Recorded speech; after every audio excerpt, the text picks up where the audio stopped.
A production of the Maine Public Broadcasting Network.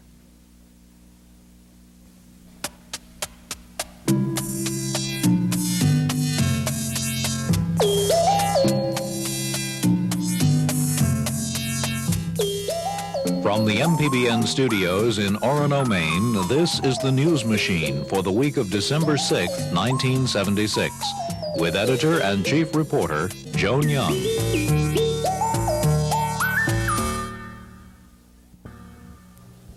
Hi, and welcome back after the Thanksgiving vacation. Hope you had a nice time with your family and friends, and that you didn't overeat. Also, we hope you kept up on the news. If you did, you know that Loring Air Force Base, located at Limestone, Maine, has been in the news a lot recently.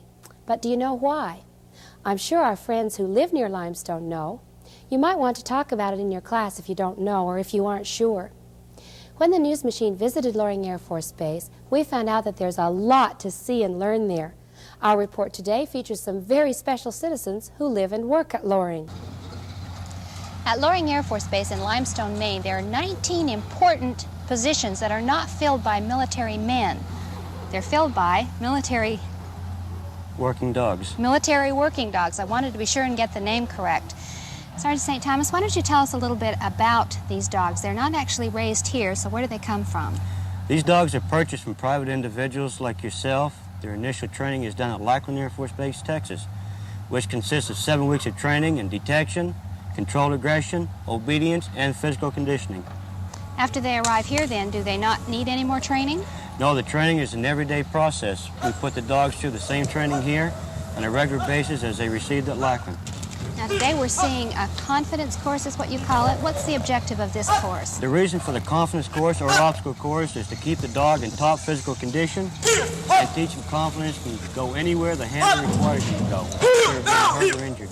Do the dogs change handlers, or do they remain with the same handler? The dogs change handlers. One handler rotates from one unit to another. We use the OJT system. This is where we bring another man into the program, and through a period of OJT, we teach him to handle the dog and teach the dog to accept the man. OJT, on-the-job training? On-the-job training. Okay, so they get used to each other. Yes. I suppose they really get to like one another, don't they? The relationship between the man and the dog is hard to explain. It goes back as far as time as cavemen. A dog desires one thing out of life, and this is human companionship. And our training is centered around this companionship. Do you occasionally find a man and a dog who are assigned to work together who really do not get along? Yes, the personalities of the dog and the man will not match, so this is where a change has to be made. And we get a man that the dog will accept. Are these dogs dangerous? No, these dogs are not trained to kill. The dogs are trained to attack only on command and hold and release when commanded to release. Our dogs are trained to attack the arm. If someone is visiting on Loring and wandering around, should he be worried about one of these dogs if he sees one? Only if he's doing something wrong. The dog is handled by the above average security policemen, and they perform the same functions as a security policemen do. And you should have no fear for the dogs. How many hours a day do the dogs actually work and train?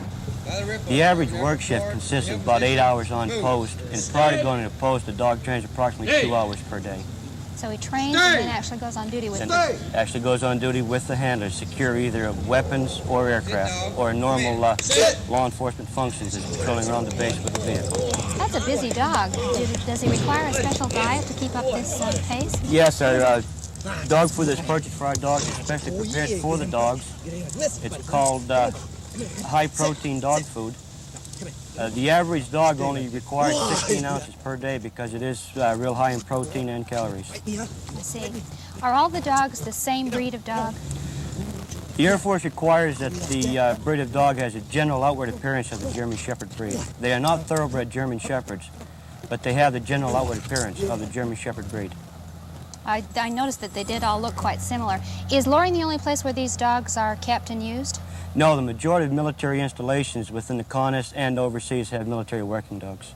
Well, it's been a very interesting visit. Thank you very much. Thank you. Although the working dogs are fascinating to watch, the whole base is just as interesting. It's like a city all by itself. There are more than 10,000 people who live and work there. It's been in the news so much because not too long ago the Air Force announced that they might close down most of the base. We'll all have to watch the news to see what finally happens there.